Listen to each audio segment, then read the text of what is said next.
Welcome to the Middle East Report. In this program today, we'll be discussing the work of UNRWA, which is the United Nations Relief Works Agency, which was set up after the establishment of the State of Israel in 1948 to deal with the Palestinian refugee problem. The annual budget is 1.6 billion US dollars.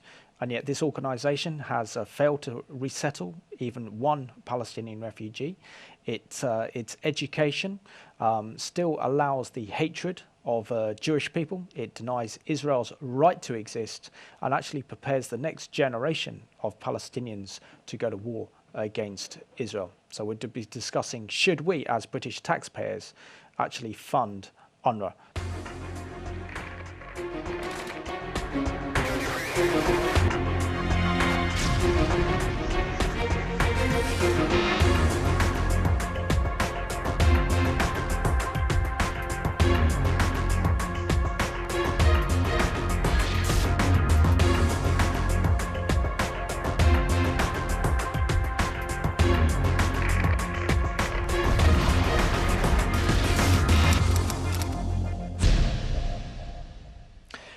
David, it's a great pleasure to have you on the Middle East Report today, all the way from Jerusalem, which makes it extra special.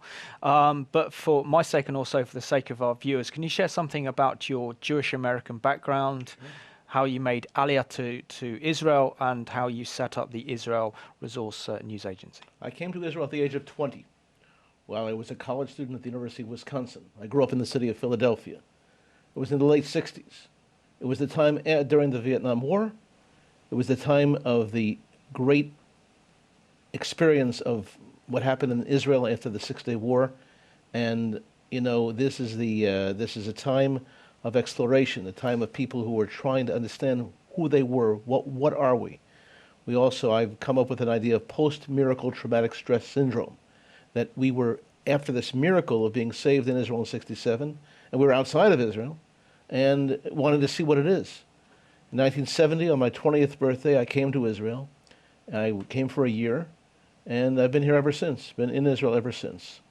The concept of starting a news agency, the Israel Resource News Agency, was to try to present Israel's human face to the media, something I started 26 years ago after being a practicing social worker in Israel for 16 years.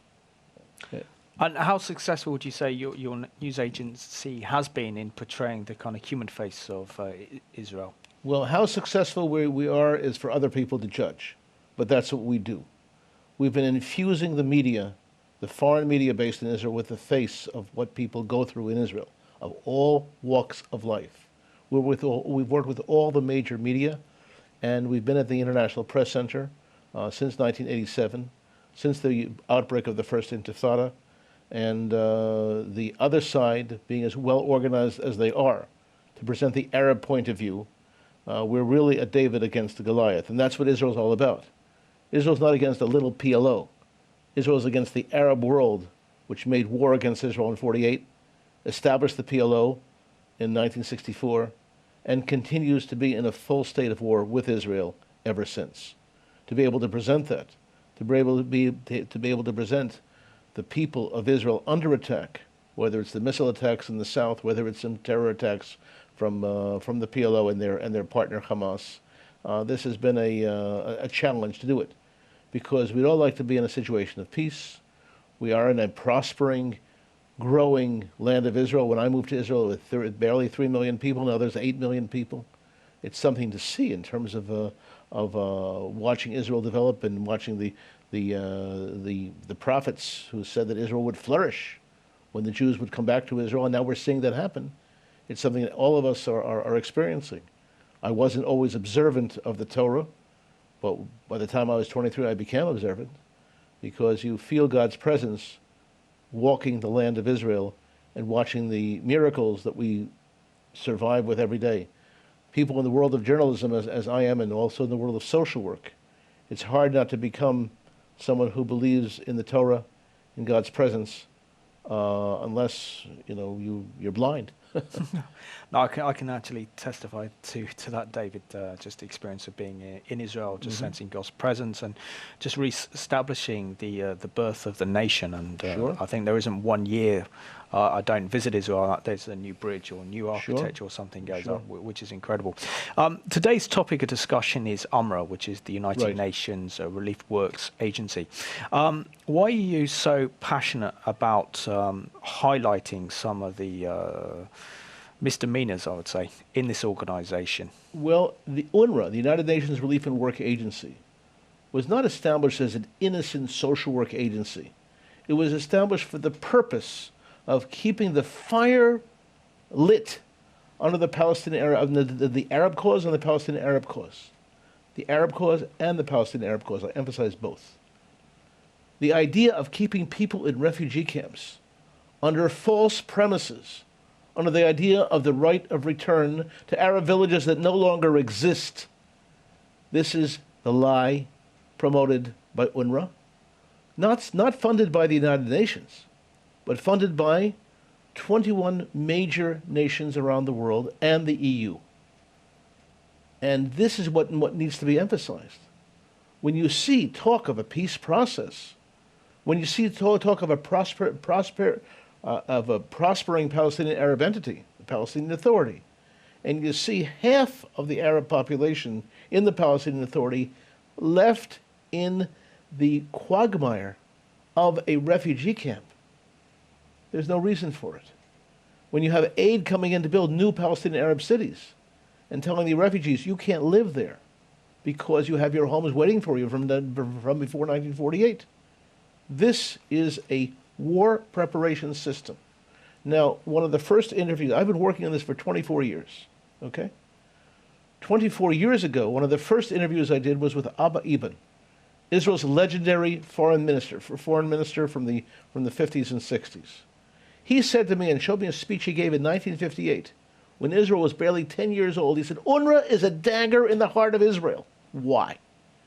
Because what UNRWA is doing is keeping up the hope that the Arabs will be able not only to continue their war from 48, but to take back everything they lost to Israel. And that's something which is very real. Now, I'm a social worker by profession. I deal with the human side of what goes on.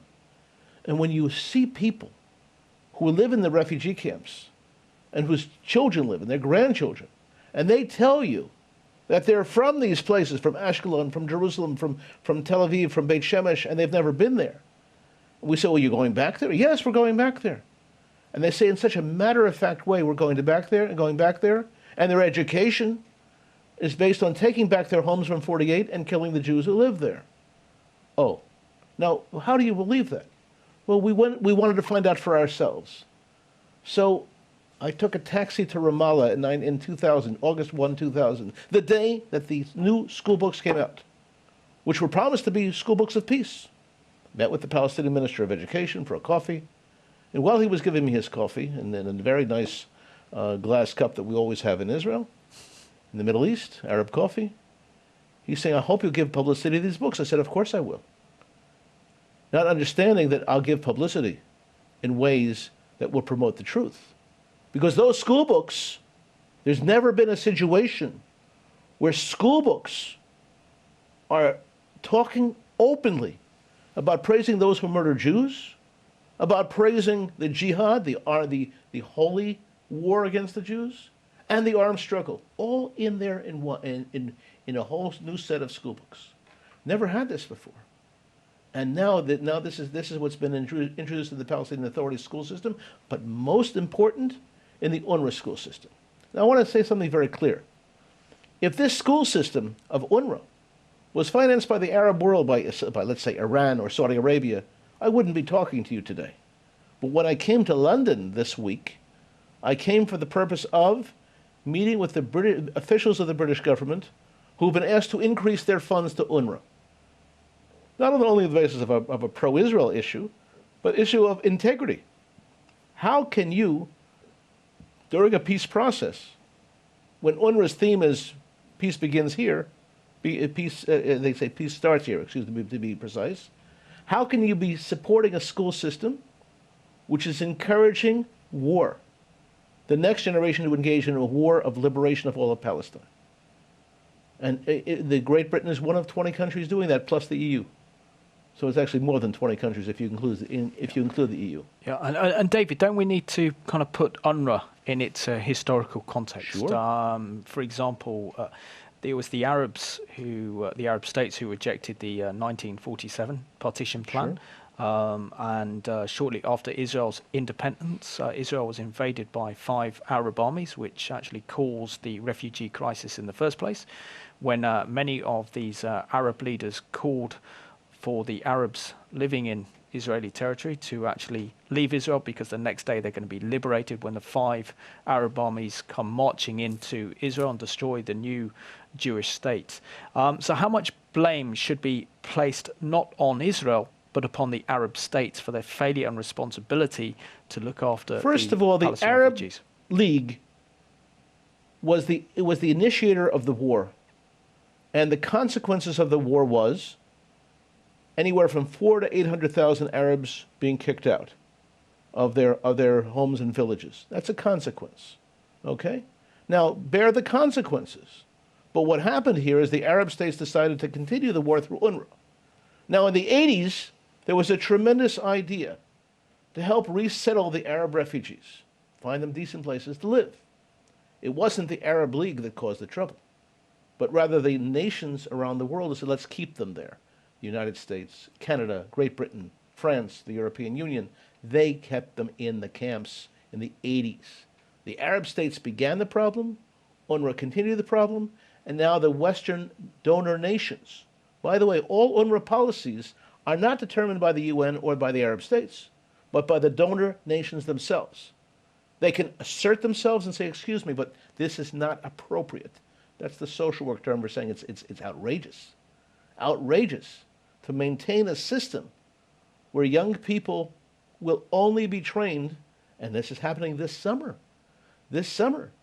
where young people are being trained with weapons training to take back what they lost in 48. And we know the way it works in the media. If many young people die in any kind of war of liberation, any kind of rock throwing or missile throwing, whatever, then the headlines will say, Jews kill children. That's what it will say. And that's what will be promulgated. And we know from the first Intifada, when Arafat's press advisor wrote an essay called The Profile of the Stone Throwers. You know, those of us in the world of investigative journalism come across documents which are open, they're declassified. When Arafat's headquarters in 2002 was examined, when the documents were taken out of the computers, one of them said from Arafat, you know, we don't have enough dead children to show the world this week in his cabinet meeting. Interesting thinking, huh? Well, that's what UNRWA is all about. Yeah. That's what UNRWA is all about. That's what their education is all about.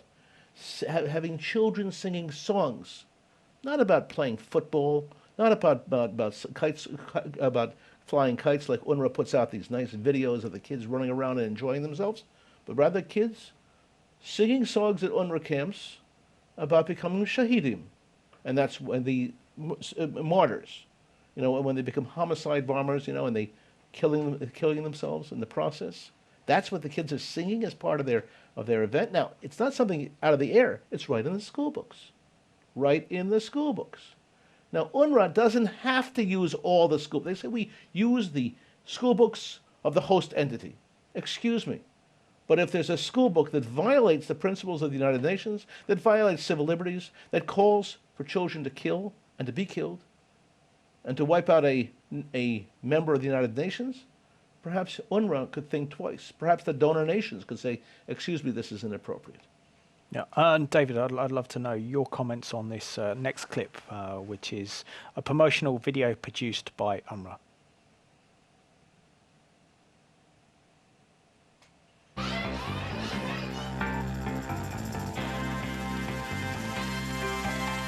Operating 700 schools, 10 vocational training centers, educating 500,000 Palestine refugees across the Middle East, And led by 22,000 educators, UNRWA's reform is developing students' critical thinking and life skills for their own future and the future of the Palestinian community.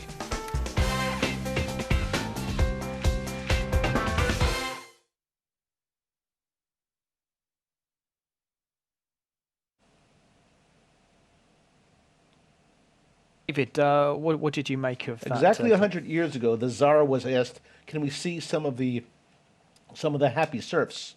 And he brought them to what's called a Potemkin village. Oh, everything's fine, everything's nice. You wouldn't imagine that these kids are being taught in any way, shape, or form anything concerning violence, anything concerning anything but kite flying and running around and being happy. You know, when they show very often their leagues of the kids playing sports, they forget to mention the leagues are named for people who murdered Jews. Just a little minor detail. But this is what UNRWA has been doing. UNRWA produced 6 videos like this and presented them in parliaments around the world to show that they are totally innocuous. Our job is to demonstrate the truth. And by the way, if we were to find a Palestinian Authority schoolbook or an UNRWA activity promoting peace, we would show it. But that's not what we find. Excellent. And David, I'll have to ask you, when we look at the Palestinian refugee crisis caused after 5 Arab armies invaded Israel after Israel was established in 1948, thanks to the United Nations, there was also another refugee crisis, right. The Jewish refugee crisis of Arab lands, which over 1 million Jews, having lived for thousands of years in these Arab lands, were forcibly removed from their homes. They found sanctuary and safety in Israel, and yet Israel absorbed them. Yes. And yet the Palestinians themselves have not been absorbed into their own nation states in the surrounding Arab areas. Is there a reason why UNRWA should still exist as an organization, knowing that it's really the responsibility of some of these Arab states to actually resettle the Palestinian refugees? UNRWA's definition could change. We're not going to get rid of UNRWA. It's there, established by the General Assembly of the United Nations. To get anything through the General Assembly of the United Nations, it's not going to happen. However, UNRWA's responsibility could change. UNRWA could adopt the principles of UNHCR, the United Nations High Commission for Refugees, and begin a process of resettling, either where they are right now or in the Arab nations. No problem. That could happen. You mentioned the issue of the Jews from the Arab lands.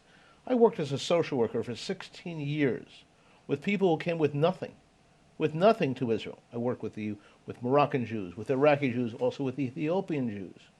We have no expectation, we in Israel have no expectation that anyone will take care of our people but ourselves, and that's where we shine doing. When I came here to London in the late 70s, we in Israel were organizing all kinds of conferences for social worker professionals around the world to show what we were doing with immigrants, comparing with other countries what they were doing with immigrants, and to see how we would manage our nation using the prophetic vision of coming from 120 lands, speaking 70 languages, absorbing them, and we don't want anyone to absorb them. We did take in foreign aid, of course, from Jews, Christians, from all kinds of people, and from nations to help us out. But that was our responsibility. The Arabs can take responsibility for themselves. What are they doing now? The Palestinian Authority, a new Arab entity, instead of absorbing the people who are from the refugee camps, forbid aid to the refugee camps from the general funds coming in. For example, the Palestinian Authority is creating 2 new cities, one near Ramallah, one near Jericho, and guess what? We spoke to the spokespeople. They used, of course, how do they raise money for the cities? By showing teeming refugee camps, people in terrible conditions. But they will not allow the people in the refugee camps to live in their new cities because they want to keep the pot cooking. They want to keep everything boiling. They want to keep them angry.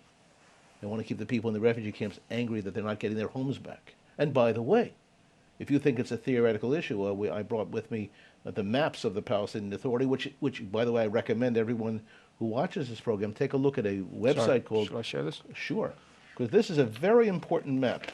Okay. There's a website called PalestineRemembered.com.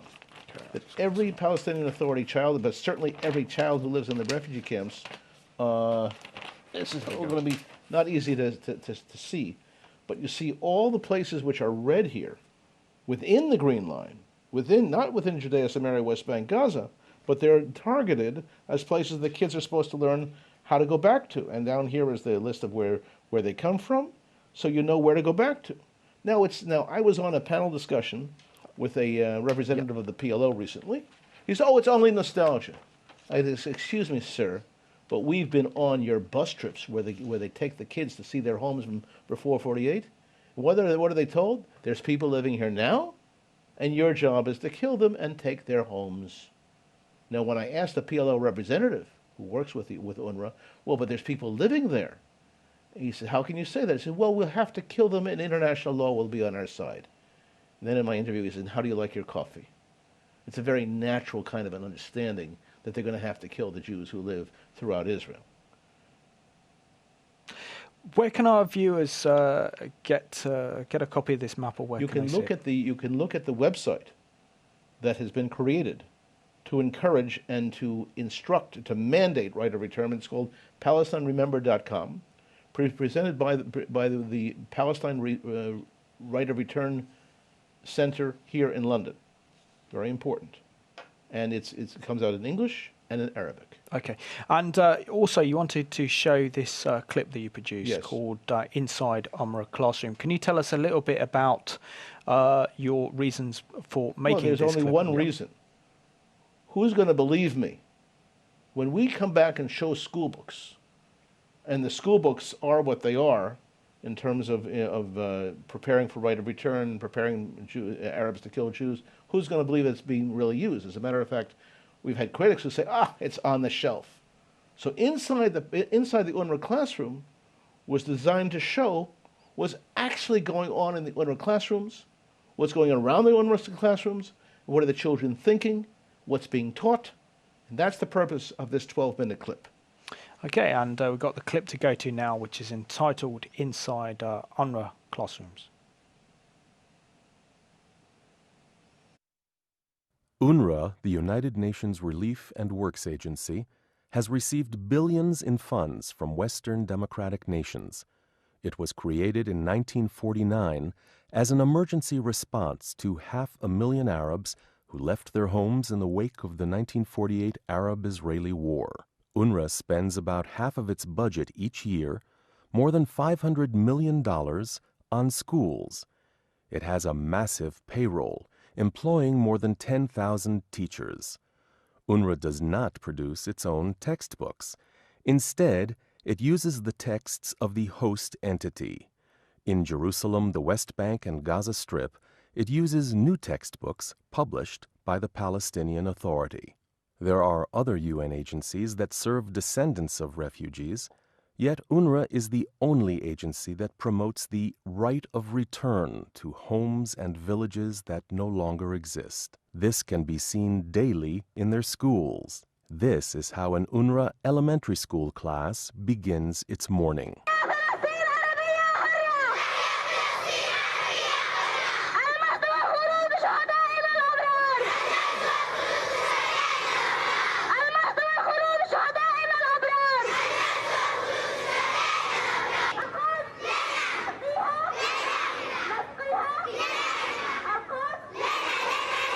Inside the classroom, the right of return is the centerpiece of UNRWA education. Teachers instill this mantra that pupils have the right and responsibility to take back homes and villages that may or may not have belonged to their grandparents.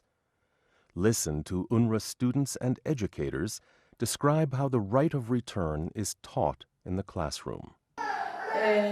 ثقافة حق العودة أكيد نركز عليها كثيرا وأكيد هذا هو جزء لا يتجزأ من ثقافة مناهجنا الدراسية. نعطيهم نوصل هاي المعلومات لطلابنا في مدارسنا عن طريق مواد التربية المدنية والتربية الوطنية.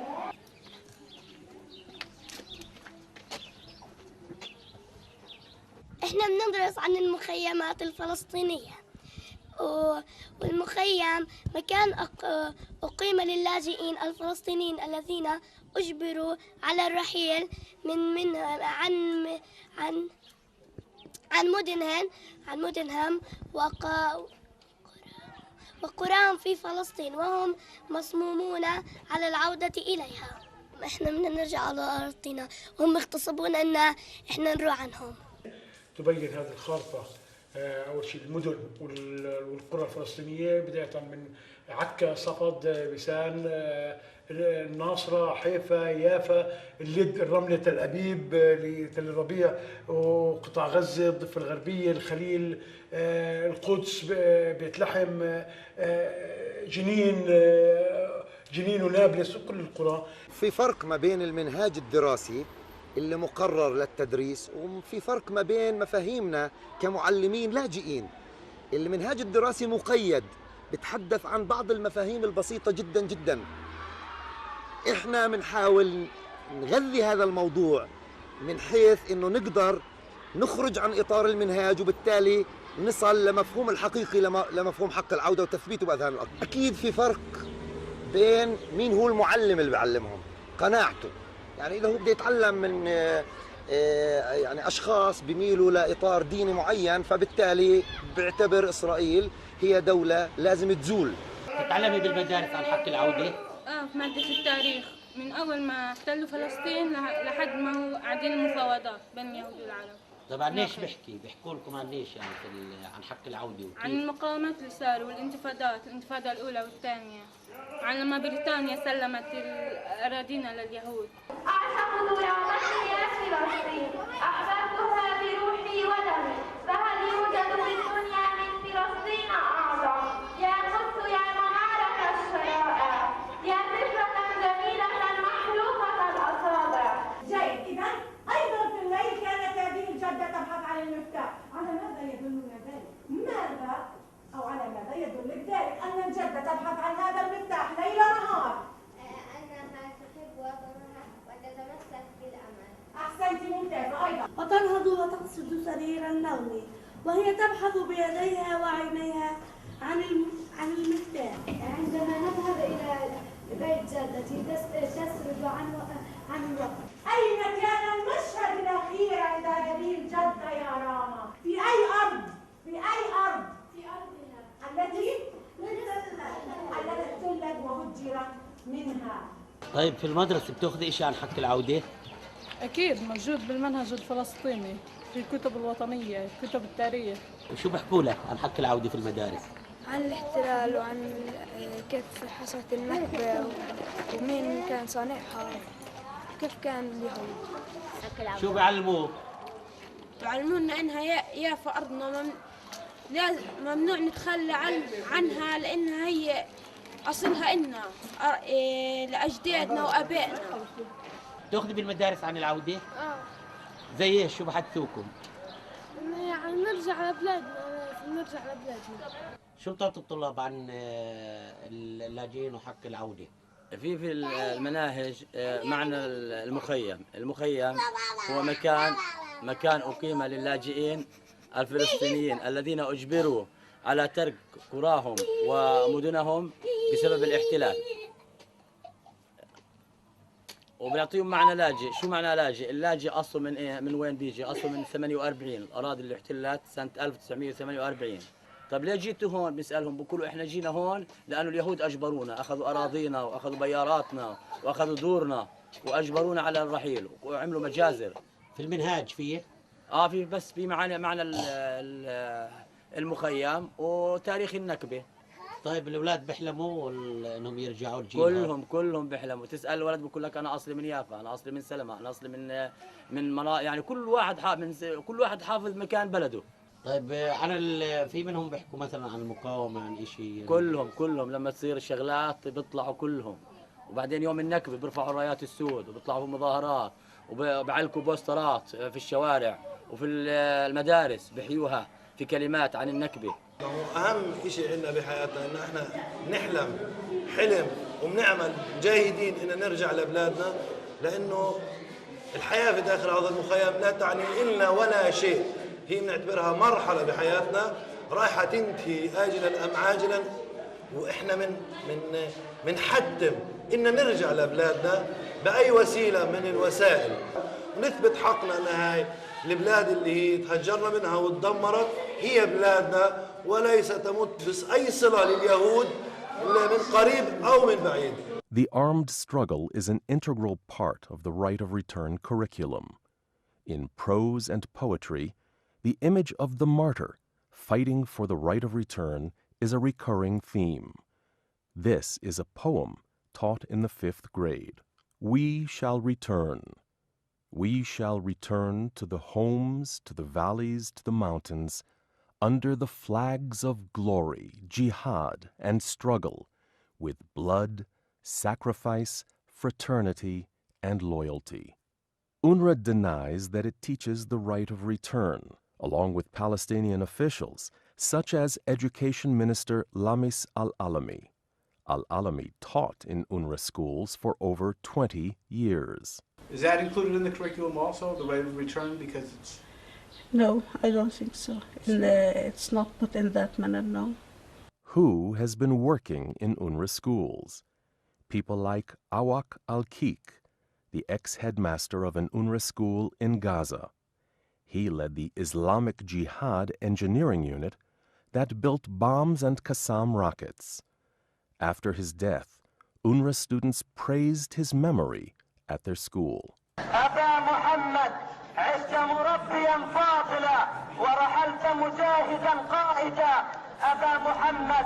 And then there is the head of the UNRWA Gaza Teachers Union, Sohail Al-Hindi. Al-Hindi brought former Hamas leader Sheikh Ahmed Yassin, who also served as an UNRWA teacher, to an UNRWA school to lecture about suicide bombing and martyrdom. The road to Palestine runs through the blood of our martyrs. In public, UNRWA distributes glossy folders and informational packets extolling the virtues of their work with refugees, but there's no mention of the 41 former UNRWA students who became suicide bombers and killed 83 people and wounded 436. When we visited schools that operate under UNRWA, students shared their plans on how to make the right of return happen. ولا أنت بلادي أنني أتذكر فلسطين وعاصمة القدس وبلادي وبلدي المجد وسوف أحررها إن شاء الله بعد ذلك. هؤلاء أعداؤنا. نعم إنهم ابن عمنا، كانوا في آدم هم ابن عمنا، اليهود ابن عمنا، بس هم اعتدوا على الله وصاروا أعداء لله وصاروا يحاربوا الله. فإحنا لازم إحنا نقتلهم، ما نخليش ولا واحد يعتدي الله عليه. شو بتعرف عن حق العودة؟ هذا نرمى على اليهود حجار ونذبح اليهود. طيب شو بتعني لك حق العودة؟ إن نقتل اليهود وندافع عن وطننا. For the last several years, Dr. Arnon Gross, a Jerusalem researcher, has conducted an intensive examination of Palestinian textbooks used by UNRWA. Gross believes that the Palestinian Authority, working with UNRWA, has created a curriculum for war. The parameters of Palestinian textbooks, I mean the line or the goal or the mission of Palestinian education is that there is denial of legitimacy, demonized description of the other, and no peace with the other is advocated. Now, non-recognition, demonization, no peace advocacy, emphasis on armed struggle for liberation with no geographical limit, all that make a curriculum of suspended war. It is not a curriculum for peace.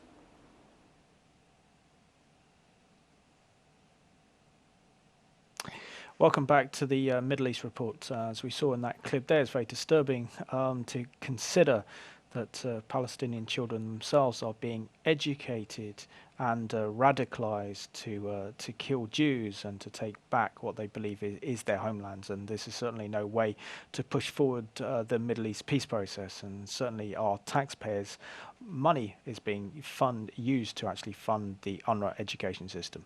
And it's time that we did something about it. David, I just want to draw your attention to some notes I wrote in an article which is from your same organisation, the Centre for Near East Policy Research, a paper entitled Teaching the Right of Return in UNRWA. And it says that half of UNRWA's budget is spent on Palestinian education, which amounts, as it did in 2009, the sum of 1.2 billion US dollars from 2009 to 2010, has a total of 691 schools and caring for something like 483,000 students, and yet these schools still continue to deny Israel's right to exist. They question Israel's historical legitimacy and Jewish connections to the land and to the Bible, and actually preparing their children for the next armed struggle against Israel. Isn't it time that any sensible government start to really analyze where our money is being spent? There's two issues. One is to analyze where the money is being spent. Number two, to ask for a reform of the UNRWA education agenda. We're not talking about defunding UNRWA. You can't take candy away from a baby. You can't stop. No politician in the world will stop funding a refugee agency. What you can do is condition the funds. You want funds for the people in the refugee camps? Fine. But this should not be the message that's taught. Even the people who want to see a PLO state in Judea, Samaria, Gaza, then why are they promoting a PLO state in Beersheba and Ashkelon and Tel Aviv and all that? Why? Not only promoting a state, not only delegitimizing Israel, but encouraging kids to kill Jews and get rid of the Jews openly. You know, one of our friends is the head of the Wiesenthal Center over in Israel. And I asked him, tell me, was in the Nazi school books, did they have any of this stuff? Did they have any of this, any of these calls, open calls for killing Jews? Did you have any of the, did you have memorial days or let's say remembrance days for to honor those who were murdering Jews? Did you have something in, for example, honoring Kristallnacht? No. Everything was kept quiet. But here, it's out there. It's clear, and it's something that it's not hard to find out these things. Now, what UNRWA does is deny this is happening. That's their oh, this isn't happening. We're making it up. We hired those children in the schools. Sorry, go and examine it for yourself. When Tony Blair with his initiatives, or when the British government comes over, take a look at these things. You're talking about a peace process. When Catherine Ashton has what we call chutzpah, that's the audacity to come to a school in Gaza where the most radical training is taking place, and says that what the EU is going to do is to increase their support of UNRWA, the UNRWA schools. Where's the outcry?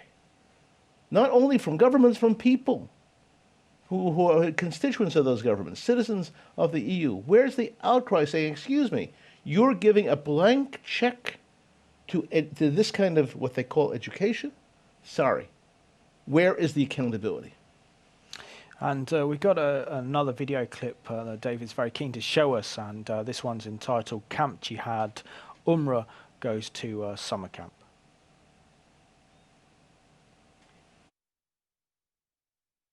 بلشنا من 25 الشهر، راح يبقى النادي الصيفي ل 8/7 قبل رمضان في يومين، نغرس فيهم ثقافة النكبة عشان يعرفوا إنه هم من وين كانوا أصلاً وين إجوا. حتى أسماء المجموعات هي مسمية بأسماء مثلاً حيفا، عكا، كل مجموعة سمت اسم من أسماء اللي من المنطقة اللي تهجرت منها على أساس يضلوا مغروس بذاكرة كل طفل موجود. بنحاول إحنا كمان في الأيام العادية يوم النكبة بنيجي على المدرسة بنعمل إحياء للمناسبة. المرة الماضية عملنا خيام وحطينا على كل خيمة اسم قرية من القرى المهجرة على أساس إنهم كمان يعرفوا القرى اللي موجودة بالمخيم. طبعا مدارس المخيمات بتعلمنا عن النكبة وشيء. أما الحكومة، المدارس الحكومة كمان بعلموهم يعني، بس مش قد مدارس اللاجئين يعني والوكالة. فبعطونا كثير عن حق العودة وبيحكوا لنا كيف كنا زمان وكيف تشردوا وأيام النكبة عام 1948 كيف شردونا من بلادنا اللي كانت إلنا. من الشيخ مونس. الشيخ مونس، طيب بتحدثك عن الشيخ مونس؟ بتحدثني أنه هناك في بحر، هناك حلو العيشة، والعيشة أحلى من عيشة إحنا المخيمات مشتتين.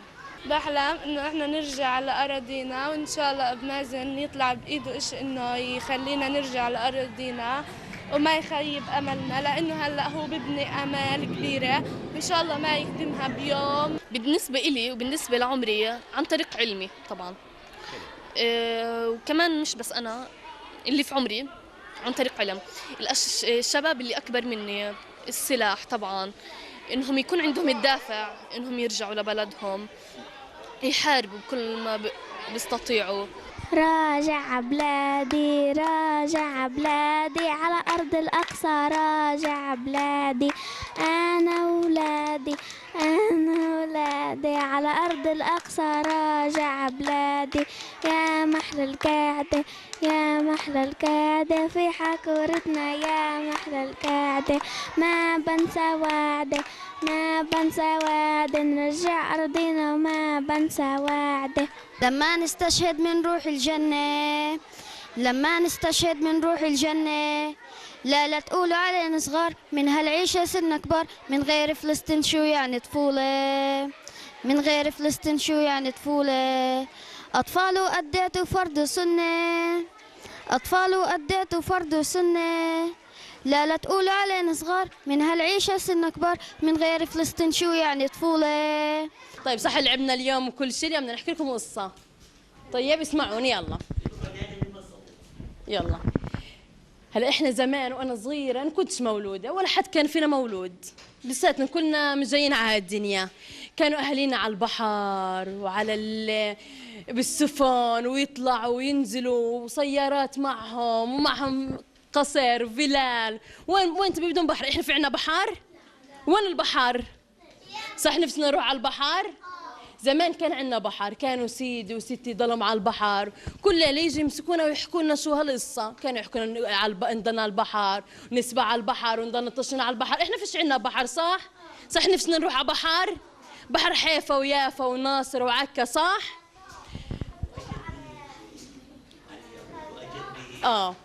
وهلا واحنا على البحر سمعيني، واحنا على البحر قاعدين مبسوطين احنا والعيله وجايبين الناس على البحر، اجى الديب. ومين هذا الديب؟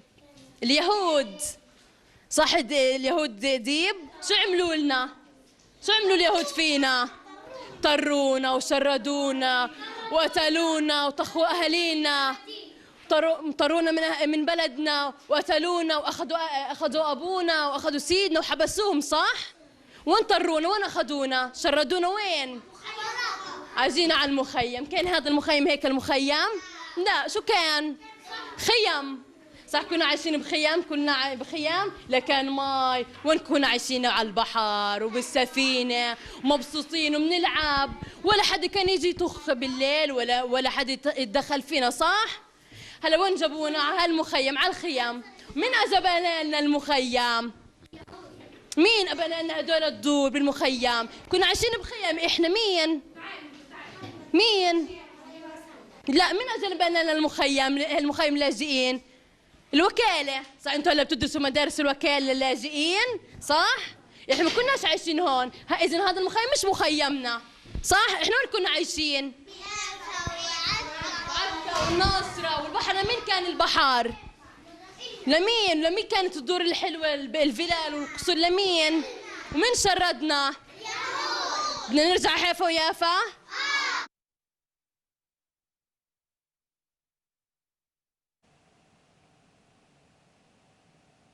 Welcome back to the Middle East report. David, just having a look to that clip and the previous clip, I think one thing we do need to address is the problem of the so-called Palestinian right of return. The fact that there were 700,000 Palestinian refugees after Israel's War of Independence, which now they believe the figure could be somewhere around 5 million in exile. Now, if they claim that they want to come back to what they see as their towns and their villages prior to the establishment of the State of Israel, recognizing the fact there's never been an independent Palestinian state in the first place, doesn't this whole premise actually mean the destruction of Israel as a Jewish state? It means there's going to be a bigger refugee problem in terms of the Jewish people, the Israelis being a huge refugee problem.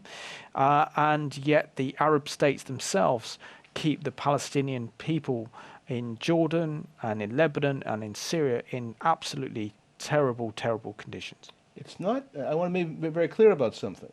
The policies of UNRWA are dictated not by the Arab states, but by the Western countries, not by Muslim countries. So this business of keeping them in refugee camps, keeping 5 million people in refugee camps under the premise and promise of the right of return to Arab villages no longer exists. This is not being dictated by the Arab countries, but by the Western countries that support that policy. So why are they allowing them to support this particular policy? Ask them. You think we get straight answers? We get no straight answers. So what's their agenda? Their agenda? Their agenda is to continue to fuel the Arab war against Israel. The Arab war against Israel in '48, when the British, as they were leaving, were training the Arab troops for war against Israel. This is what's continuing to this day. It's not something that's hidden. It's out in the open. Out in the open with all the premises of the nice feelings that the EU and the UK and the United States and Canada, Australia have for Israel.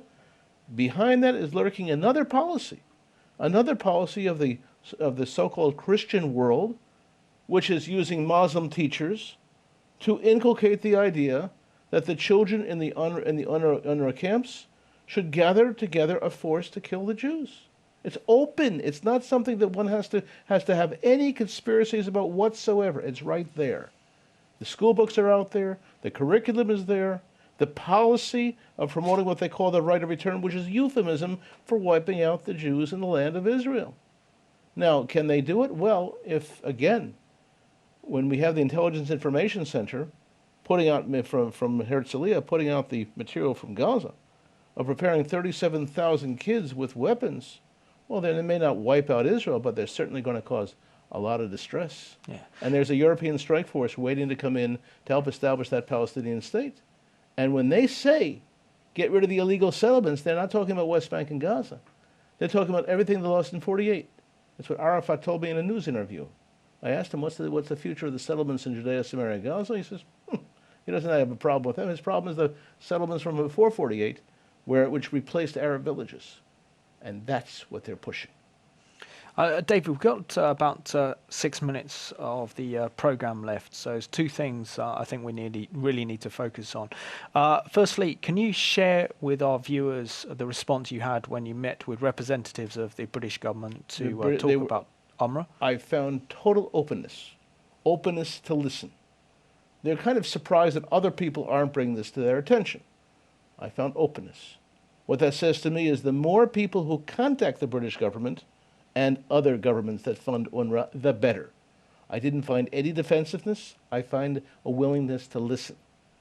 But we have a situation where the establishment of Jews and Christians in the Western nations prefer not to talk about this issue, prefer not to bring it up at evangelical conferences or at Jewish conferences. Well, that's a mistake. Bring this to their attention. They will listen. Not because of sentiments for Israel, but because of professional social work principles and humanitarian agency principles of accountability. When they say they're setting up they're putting lots of $1.2 billion into an education system, which is supposed to promote peace, and they're promoting something else completely, they have egg on their face, and their reputations as professionals is in trouble. Yeah, and I just want to bring you on something very quickly. That you were saying there before that UNRWA is funded to the sum of $1.2 billion a year, and according to my notes here, that the UN High Commissioner for Refugees is threatening to end relief operations for Syrian refugees, which is around 1.5 million Syrians caught up in the civil war. And it says if he doesn't get the 1.5 billion budget needed to provide food and shelter, they'll not be able to support the Syrian refugees. Isn't there a case that money should be allocated from the UNRWA budget to actually support legitimate Syrian refugees? Let's bring something else out. There's 500,000 Syrians who are Arabs who are in the UNRWA camps in Syria. Why not help them relocate now? When they could be relocated to countries around the world that would take them in. Or the UNRWA, the Arab refugees, the Palestinian Arab refugees, their descendants who are in UNRWA camps could be helped. There's no reason why you could just take from UNRWA to UNRWA and help them, not only just give them Band-Aids, but give them a permanent solution. And we're down to the last 4 minutes of the program, David. So how can our viewers, who are majority Christian, who are passionate about Israel and the Jewish people, who may actually be shocked to actually realise that your taxpayers' money is being used to fund UNRWA, in which they're preparing the next generation of Palestinian school children to declare a jihad against Israel and take Israel in terms of preparing them for war. What can we do to kind of raise awareness and to counter? First things first, they can help us produce more material. What you saw there were trailers of movies, a trailer of a summer camp this summer. We need to have people come forth and independently sponsor material that will be genuine, that will be grassroots, that will be honest about what's going on in the refugee camps. We need help to do that. No one in no established Jewish or Christian organization, no government agency is ready to stand behind these efforts to reveal the truth. Therefore, on our website, there's an area which says donations at the IsraelBehindTheNews.com. Join it. Bring us so that we've had this recently translated into Norwegian, so that the people in Norway, the Norwegian parliament, can see this material. Norway is one of the prime funders of UNRWA, as are 19 other countries. Help us show this in Brussels. Help us bring experts, not politicians, but the experts who translate from the Arabic language, so they will know. There's an expression we like to use. Let my people know. People don't know what's going on. People hear all kinds of statements in the air, and highfalutin statements about a peace process, about two states, and all this kind of stuff, ignoring the reality of what's going on the ground. An entire generation of Palestinian Arab children being taught not only to hate Israel. If it was a matter of hate, I'd bring in 200 social workers and lovey-dovey people. We'd sing Beatles songs and everything would be fine.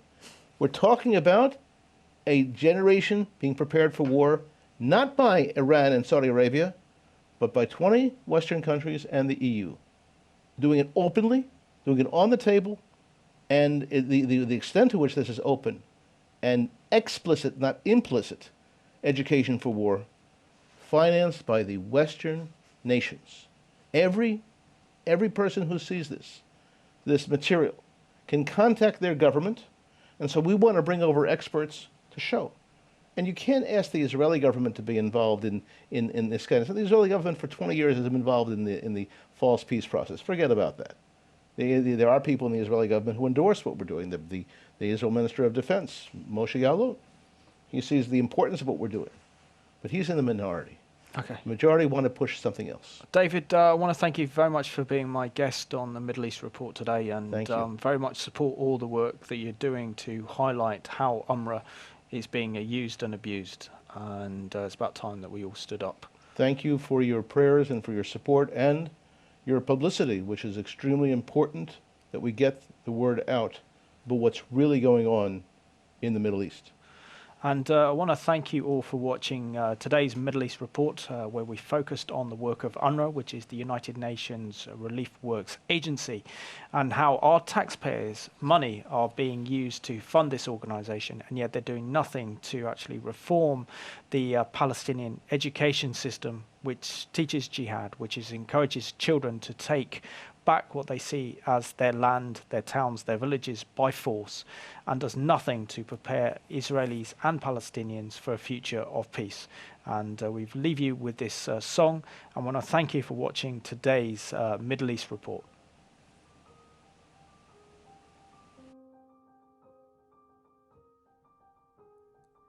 8,000 rockets are no excuse. Suicide bombers, it's all just a ruse. Unless your Israeli self-defense is a right, a Jewish army response is disproportionate might. The activists sailed to deliver their aid. Jihad cash is what they were paid. Turkish delight in the media's glare. Slashing knives don't seem fair. Oh, bet the fools Elvel, bet Chechnya עושים לו חסר. רק לישראל אין זכות להגן, כי מדם יהודי העולם מתעלם.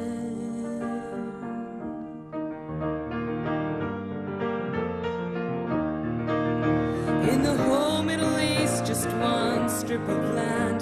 Since we gave them Qatif, no one's given a damn. Surrounded by cousins flowing with oil, demanding from us to surrender our soil. There is one soldier held in Hamastan, Gaza, starved and tormented in the Udon Free Plaza. The humanist convoy could have delivered a word. The Red Cross of silence was preferred. Oh, לאיראן יש גרעין, טורקיה כובשת את צפון קפריסין. רק לישראל אין זכות להגן, כי מדם יהודי העולם מתעלם. או, בלבנון מתחמשים, בדרום ממשיכים להזרים נשקים. רק לישראל אין זכות להגן, כי מדם יהודי העולם מתעלם.